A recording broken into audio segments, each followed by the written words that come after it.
దేవుడు గుడారములో ఉండేవాడు. నేను ఒక మాట ఒక దైవజనుడు చెప్తుంటే విన్నాను. అసలు మందిరం అట ఎంత గొప్ప మాటో. నాకు నిజంగా మాట వింటున్నప్పుడు ప్రాణం చలించిపోయింది.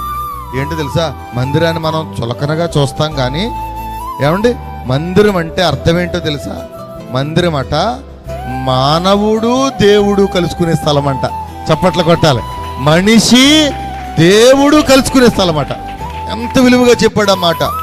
ఒక మనిషి దేవుడు కలుసుకునే ఇంపార్టెంట్ ప్లేస్ అంటే ఇది. ఆమెన్. తెలుసా మీరు ఎక్కడికి వస్తున్నారో తెలుసా? మీరు ఎక్కడికి వచ్చారో తెలుసా?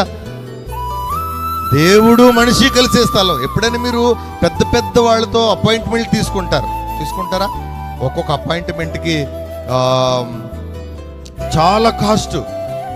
ఒక్కొక్క ఆయన కలాలంటే ఒక్కొక్క నెల రోజులు పడుతుంది. ఎక్కడ కలుసుకోవాలో మనుషులు మీట్ అయ్యే స్థలానికి అంత విలువ ఉంటే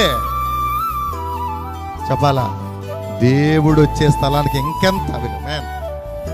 మీరు ఎవరిని కలుసుకోవడానికి వచ్చారో తెలిసి ఇక్కడికి. ఇప్పుడు దీంట్లో అతిథులం అంటే మనం ఎవరమండి? దేవా, నీ గుడారములో అతిథిగా ఉండదగిన వాడెవడు? దేవుడికి స్తోత్రం.